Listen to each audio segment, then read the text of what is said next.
years ago. So in the 90s, there was this product called Rio, and it was one of the first kind of big infomercials, so on late night direct mail.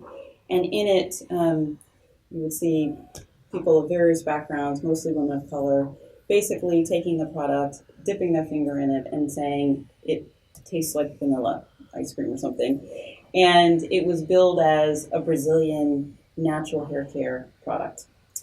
And within about a year, there was a class action lawsuit that basically demonstrated it was anything but natural. And it made women's scalps burn and made their hair fall out and turn green. And so I kind of drew on that idea of one, what do we think, why do we think certain products are safe, right? And also this idea in the 90s that you could label just about anything organic and natural and people would buy it. But also it goes into, I think, some ideas about push-pull tensions about what women do with their hair. Now, all women mostly do things with their hair. They dye it, they try to make it curly, they try to make it straight, but particularly for women of color in this country, hair is very political and has kind of a long history of push-pull dynamics about what kinds of hair make you look more attractive. So the book sort of plays with all of these things, and it also plays with the idea of female friendship. So you're going to meet two characters today. The book is told through two main character stories. One is Kat, and she is in her early 20s. She's just come back to New York. Her mother's passed away, and she is someone who uses this product. And then you'll meet Constancia, who is 19, also lives in New York City, and is just about to go to the Fashion Institute of Technology for college. And I like to say about Constancia, she's kind of an around-the-way kind of girl and has aspirations to be more cosmopolitan, but her circumstances often prevent her from doing that. So, without further ado, first I'll read from Kat. August 1998, the Bronx.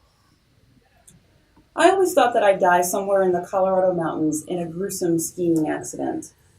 I'm a skilled skier, but there's always an electrifying element of danger that makes the sport precarious as well as fun. My left knee might pop right out of the socket, severing delicate tendons, as it has done before when I try to do something too showy. And after my knee popped out, I would fall back onto the snow, injuring my body, breaking my lower back, hitting a tree at about 70 miles an hour. The pine trees with their prickly arms would embrace me, and the slopes that I love would provide a picturesque burial site. If I didn't die in the mountains, I surmise that I'd die somewhere at a posh ski club, keeling over from a massive heart attack after I had outlived my usefulness as a ski instructor. At the very least, I hoped, as everyone does, that I would leave this earth wiser, a little thinner, moving right out of life's way and life's traffic into the path of something better. So far, none of my visions of death have come true. A lot's been said about the early infected. I want to tell my story because soon the virus will overtake me too. The politicians, bureaucrats, and scientists shouldn't be the only ones who get to have their say about the virus and what it did. Despite its carnage, the virus did something special for me and for 4 other women.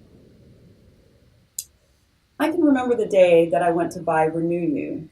A shitty, humid New York morning greeted me in my mom's cramped apartment on Tremont Avenue in the Bronx. Some people across the way had started playing Spanish reggae around 8 a.m. Unless I'm skiing, I never get out of bed before 11. Coming from the store, my backpack was crammed with things that I needed for the next few days, my last ones in the city. Fat-free cookies, unscented tampons, light bulbs, and 6 donuts from the Puerto Rican bakery around the corner. They were bow ties with thick white glazing running down the sides of the confection, pooling into the bag, the exact kind of food that I shouldn't have been eating. Like everyone else, I have a tendency to crave sweets when I'm stressed. Though my mom and I were not extremely close, packing up her apartment after her death was the hardest thing that I ever had to do in my life, even though I had been through it once before with my father. It was also hard because I despise New York. I'd lived in Queens and Brooklyn, was raised in the Bronx, although I hold all boroughs in equal contempt. I always feel hemmed in by the city, cut off from nature like a cheating lover. My real lover is not made of ordinary bones and flesh. My paramour is fashioned from mountain peaks and snow that crunches underfoot. My mom took me horseback riding, sometimes to the Catskills, to compensate for living in urban dung. These respites as a child, however, were not frequent enough.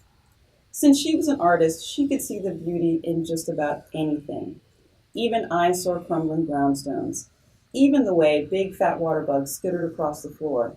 Strange, I know. Most importantly, in the backpack sat the bottle of Renew You Relaxing Natural Miracle Hair Tonic. Renew You for short. Ro, my friend, had told me about it a few days after I arrived. I met Pigtail Ro in the third grade, and my only friend I knew from grade school who still lived in the city. When I came to the city on a trip to see my mother, she got me current on the latest fashion tips, hairstyles, best places to eat, and where to go and be part of the hip crowd. Girl, Renew You makes your hair pretty, soft, and straight. I know that you don't have anything like that in Aspen, Ro teased during our phone conversation a few days after my mom's funeral. To be honest, I was looking for a change, hairstyle just being one of the easiest and least complicated things to change about oneself. After 3 years together, Peter and I had just broken up. With my mother recently dead and I temporarily out of work from a major ski resort, what could I lose by trying a new hair product? My hair is a dark chestnut brown, thick and worn in a clever bob processed with a variety of chemicals. I'm always looking for new things to do with it because skiing dries out my hair and makes it brittle. I don't care for braids, twists, dreads, or other kinds of hairstyles as I already stand out on the slopes as a black woman and in Aspen. We're going to get you through this, Rose said. I leaned into the warmth in her voice. You've gotten me through just about every hard thing. You probably need a break, I said. My life would be very boring all these years without you. You sure you don't want me to come and help? I can cancel my Atlanta trip, Rose said. No, I just want to get it over with. I'm almost done. I'll come back to see you off. Goodness knows I probably won't see you again unless I trek out to Aspen. No, I'll come back for you, but Aspen's really not so bad, Ro. She made a skeptical grunt. She had only been to Aspen once. I either traveled to see her and Mom, or we met somewhere in between. I wondered what life would be like without the anchor of my mom to connect me to New York. But I thought, I'd still have Ro. What are you going to do with her bigger art pieces, she asked me. She's arranged for Parsons to take most of her stuff, I said. She's so efficient. She made it easy on me, I said, feeling a tightening in my throat. I wish you would have told all of us sooner about the cancer, Rose said. Yeah, I said. People are the same in life and in death. An uneasy silence passed between us before Rose continued. Well, this new hair tonic has been pumped up on the radio and TV for the last month or so. It's blown up. It's even in a really funky female-shaped bottle, unlike anything you've seen before. Oh? How much does it cost? I said with interest. It's not so cheap, but get this. It's touted as a natural relaxer. No chemicals, Kat. It smells so good you could dip your fingers in it and taste it. It smells like honey and vanilla all mixed together. I like chocolate myself, I said absent-mindedly, and we both laughed. The rash, comprising small purplish discs with a green center, started around my hairline about 2 days later. That's the beginning of Cat. Nice. And now I'm going to read from Constancia. And Constancia's, so Cat is a mixed-race woman. She identifies as black, and Constancia is Puerto Rican. The bottle, I don't even know how to say it, on the counter, right? When I picked it up, the bottle was just glowing in my hand. It felt warm and shit. I couldn't take my hand off of it. Yeah, check it out. Are you playing with the bottle or are you going to buy it? This bug-eyed girl with overdone green eyeshadow screamed at me from behind the cash register and broke my concentration. Shut the fuck up, Puda. I'm checking it out, okay?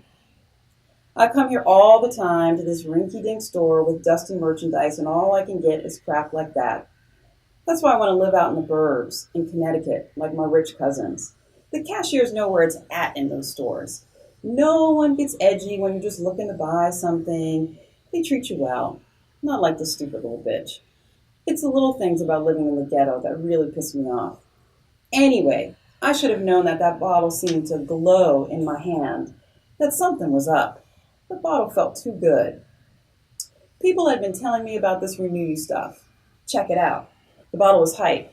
I had never seen a hair relaxer that came in a fancy maroon-shaped bottle, in a maroon bottle shaped like a curvy woman. The bottle shape is not like me at all, though. I'm a rail, if that, a stick bug. But hey, I can fit into clothes that women would give their Weight Watchers coupons for. But this was different. Renew You cost twice as much as what other relaxers like Luster Silk and Dark and Lovely cost. The warmth of the bottle made me feel good. Yes, I thought. Hell yes, this product's going to hook my head up. There was something about the bottle that made me happy. I placed both my hands around it, slipping it in my basket along with some gum for me and foot powder for my brother. It was expensive, but I deserved it. After all, in just another month, I'd start taking my first set of classes for my associate's degree in accessory design at the Fashion Institute of Technology. Oh my God, all my scrimping and saving and studying, it was finally paying off. I was born knowing how to rock a good shoe or how a purse could complement an outfit. This fall was definitely going to bring me some big changes to my life. Clothes always help me express myself, the way that I want to be in the world. I've already planned out my entire wardrobe for school. My hair is the last thing I need to take care of the look that I want to have as an up-and-coming student designer. You see, I'm Puerto Rican, and I have a head full of nappy hair, but I do something about it, you know? The sisters around the way see me and compliment me on my hair all the time. They think my hair is naturally straight. My mom used to say, Puerto Ricans are first-class cousins to niggers, so what can you expect when it comes to their hair? Straightening my hair is mandatory. Hector, my boyfriend, likes it, and every female in my family relaxes their hair like serious clockwork. Well, it's because the guys like it. They don't want no girl with short, kinky hair. You know how it is. No one, though, can talk to me against my Hector. He's a bit rough around the edges, but he's fun, and we always go out dancing. Salsa, house, reggae, whatever I want. He's also happy that I don't have any kids. No kiddos for me right now. I don't have time for getting caught up in the mommy life. I'm not going to make that mistake like so many girls in my neighborhood do. They want to create something good, and so do I. But I want to get paid for it and have what I create become a household name.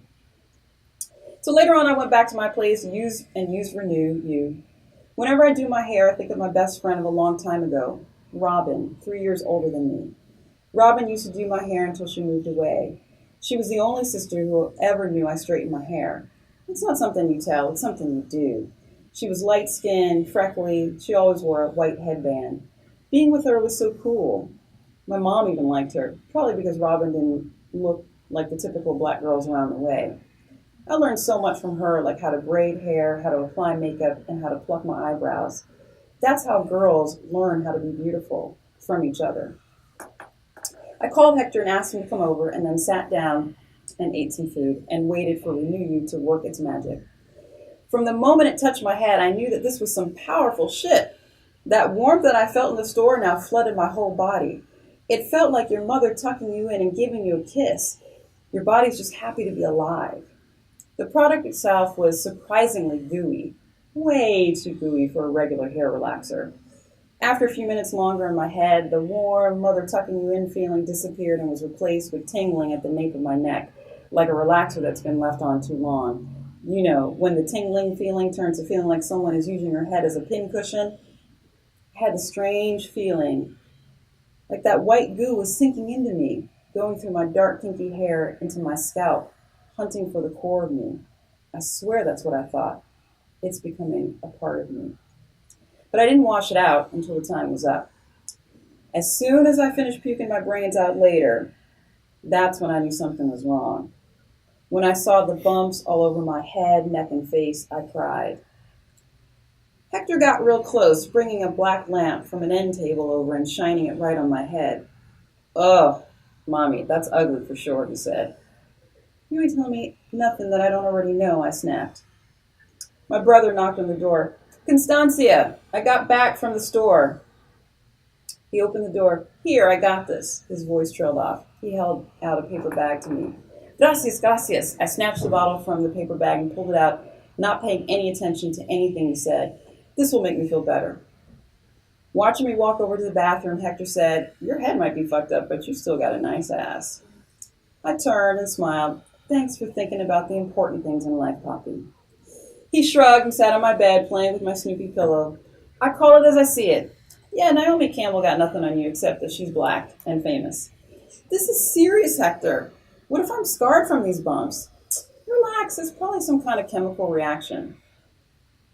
Ignoring him, I ripped open the bottle and poured the liquid onto the cotton balls I had left out on the makeup counter, frantically dabbing at my face and neck. A burning sensation came over me so suddenly that tears sprang from both my eyes, and I screamed, shit, it's burning! My whole head felt like it was on fire. Jesus Christ, what is it? Hector came running over. Which Hazel is supposed to soothe? I choked out. And then I actually looked at the bottle in my hands for the first time. 100% rubbing alcohol. My face stinging with red-hot pain, I stormed out to the living room where my good-for-nothing brother was watching The Price is Right. You idiot! You complete imbecile! You lazy ass! You didn't even read the label! This almost burnt my skin off! I told you to get Witch Hazel, not rubbing alcohol. What? He took his headphones off. My hands shook and I could feel myself spiraling into a fit. It's like when I watch that weather program about a tornado. First, you just see a flat, boring field and nothing for miles, and then all of a sudden a giant twister comes barreling out of nowhere. That's me. I ripped the headphones from him and threw them against the wall. No one ever did anything right around this house except for me. Why don't you calm the fuck down? Hector shouted from the bedroom. My stupid-ass brother got alcohol instead of Witch Hazel, and it burned me so bad I couldn't speak. It was like the rash was moving into my skin to get away from it. Imagine that. Smart-ass rash. Who are you telling to calm down? I yelled back. Hector came in the living room and said, look, stop being a puta. Get your head together. How was I supposed to know Witch Hazel, rubbing alcohol? It's like the same thing, my brother whined. Yeah, so stop being so hard on him, Hector said. I turned the full force of my tornado energy toward Hector, jabbing him in the chest with my finger. If you're going to insult me, Hector, then you can leave. Hector got real quiet. Then nodding, he said, yeah, that's it. You call me when you get your head and face together. All you care about anyway is your fucking looks. He left and slammed the door. I couldn't believe that he would say that to me after all we had been through. Jesus. What about the time that he couldn't fuck for a month because he was stressed out about getting a job? I didn't take it out on him with sleeping around with someone else, God forbid, or saying something about his manhood. You're damn right I care about my looks, I screamed, and threw the bottle of alcohol at the front door. You're a little bitch, my brother said. My head hurts, and my face is messed up, no thanks to you. I'm going to the clinic. As I pulled on some jeans, I thought maybe I was being punished like my mother always said I was going to be for not living a strict Catholic life or for being a girl. Those were the two bad things that I had going against me. Ma always said, hermanas, they make you poor. They always need dresses, gifts, and sweet things. I couldn't go out into the street looking like this with my hair and my rash and, oh Jesus, my face. I grabbed my brother's Yankees cap. Finally, it was going to be good for something. And when I put it on, a whole chunk of my hair fell out as soon as the hat touched my scalp. I looked in horror at the hair on the ground. The little globbly bits of hair follicles were swollen white masses at the ends of the hairs. I wanted to yell out the top of my lungs. Where was my Hector and his strong, big arms? Why had I chased him away? My brother called out to me, hey, on the way back from the doctor, can you get me some bud? I'm all out, and Jose Rod and Milagros are coming over tonight. Fuck you, I said. I ran past him and out the front door. On the way to the clinic, I thought about the different sorry-ass men in my life. My brother, a 36-year-old waste of time, who constantly milked some combined form of unemployment and welfare. My father, who worked all the time so he wasn't ever there. Well, my Hector, surely he couldn't have meant what he said. He loved the way I looked. I touched my face. A piece of advice my mother gave to me before she died came back to me. You're not Blanca, or white like your cousins. They'll use your face to your best advantage. Well, that's what I was trying to do with Hector. I needed my face. In another 2 years, I wanted him to marry me. I'd have my degree and accessories, and everything would be good for a change. He was just bugging out, that's all. In the midst of all this thinking and fantasizing, as I was walking down the street, I noticed something was off. My body felt so strange. I started breathing in and out real quick. I put my nose next to this big wire garbage can, and nothing. I was walking down one of my favorite streets in the neighborhood, and I couldn't smell the Cuchifritos place with roast pork and rice and beans piled high in the window. I couldn't smell the soul food Chinese place that sold the fried chicken wings soaked in unnaturally red-colored hot sauce and musky fried rice. I stopped short with my nostrils flaring, and I almost bumped into a girl with a beige leather bag in her hand. I couldn't smell the jasmine oil that I'd put on after my shower that morning. I couldn't smell a damn thing. Shit.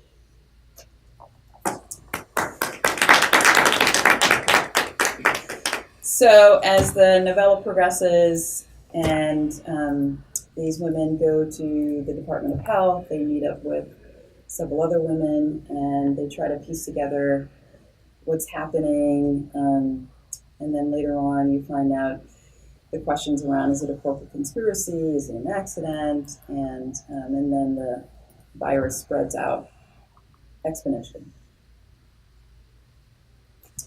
So maybe I'll take a couple of questions or comments before I read a little bit from this. Does your book follow the progression of the virus itself, or is it more focused on the women's stories? So it alternates between Cat and Constancia, but then interspliced in it, you see letters and some backstory from the corporation and some other very strange things that are happening. So that's given in kind of third person, kind of journalistic style almost. Does the virus affect everyone or just women, or? It moves out from women of color to everyone by the end. And it's originally misdiagnosed as sort of a typical skin rash.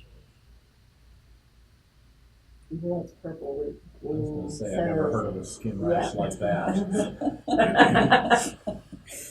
Well, there is a history. I have to say there is a history if you go, way back, right after Reconstruction, early 1900s. There is a history in this country of hair products being sold to an African American community that are really harsh, as well as obviously the history of skin lightening products that actually are still sold very strongly in Central and South America.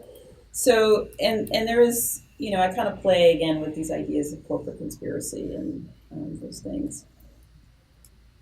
And I guess the other thing I'll say about this is that, in speculative fiction, I feel like ideas about beauty and adornment and hair, which actually takes up a lot of, it's a very gendered thing, is not written a lot about. So I had a lot of fun kind of using that as a context to explore some of these other things.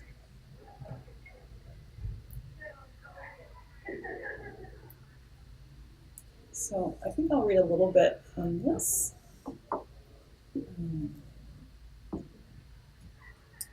Just need to not memorize where I am in the book, so take a minute to find where I am.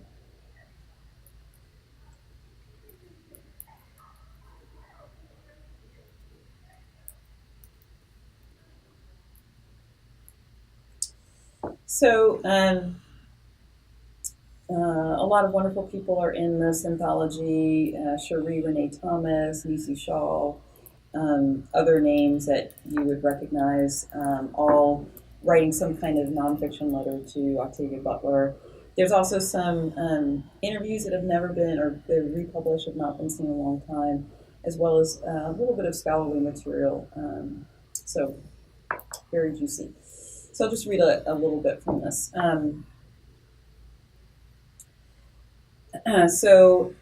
Octavia Butler, in her essay in Bloodchild called Positive Obsession, She says, positive obsession is not about being able to stop because you are afraid and full of doubts.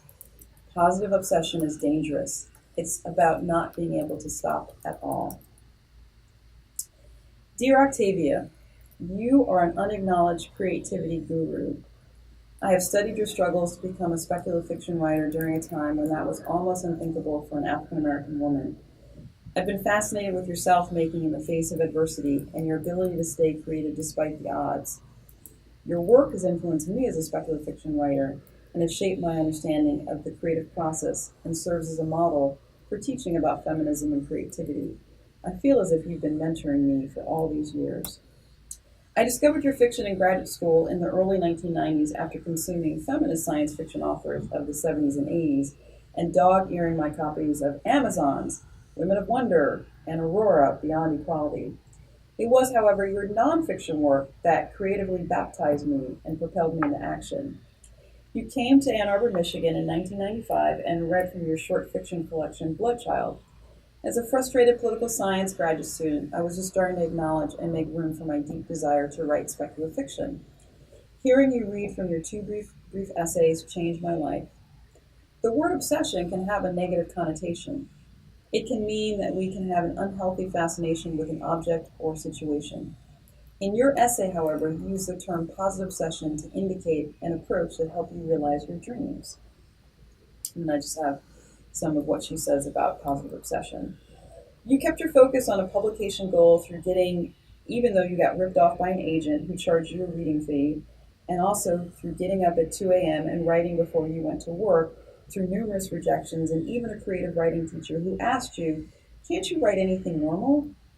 You sold your first story at age 23 and then nothing for another 5 years. Then you sold Pattern Master, your first novel, and you persevered. That day in Ann Arbor, I bought your book and you signed it. Though I was too shy to say more than a sentence to you, I secretly vowed that nothing was going to stop me from becoming a writer.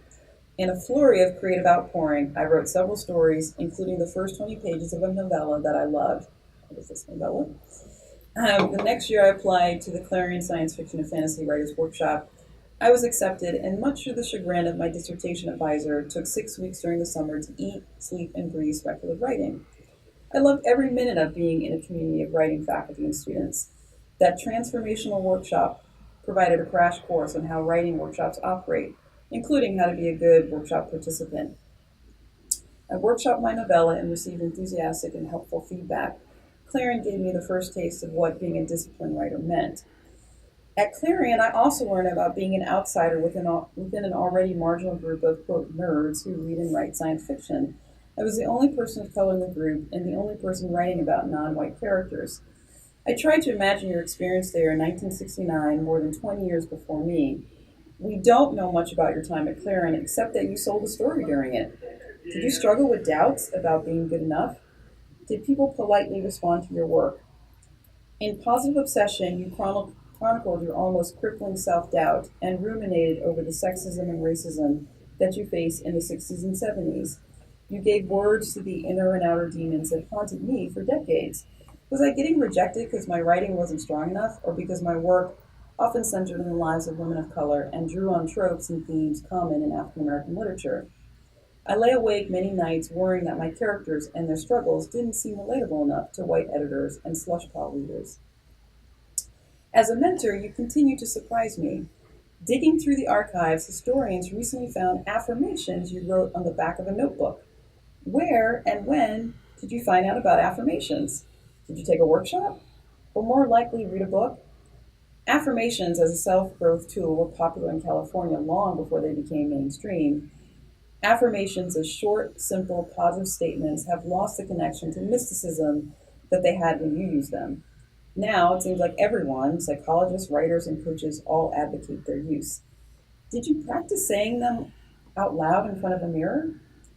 Did you say them after you got another rejection letter, or people question your right to write science fiction? I wonder if you use affirmations to combat the sorts of statements that I sometimes hear in my head. It's never going to happen for me. People will never understand my work. It sucks. I savored reading your affirmation notebook from 1988 when you had had a taste of professional success after winning several awards for your novella, Bloodchild. Your greatest commercial successes still lay ahead of you, and you can feel it. I admire that you were willing to try any method to keep focused. I think blogger Kiara Collins had it right when she notes that you, quote, literally wrote yourself into existence using affirmations. And so then later in the essay, I talk about my own use of affirmations and how on my blog in 2016, I made a commitment to write and post an original affirmation every day, and how that was really transformative for my writing and how it resonated with other people. Because I'm like, really, no writer I know goes around thinking, I'm just great. Like, most writers I know need some kind of support, and so that was like kind of rocket fuel for my creative life. And so I go on in the essay and kind of ruminate on that. Were they affirmations specifically about writing or sort of broad? Yeah, about writing, about creativity. Okay. And are they still on your blog? They're still on my blog. What time range? So all through every day, all the way through 2016. Okay. And I was already a weekly blogger, but this took it up a huge level. And sometimes I would write a short statement about it.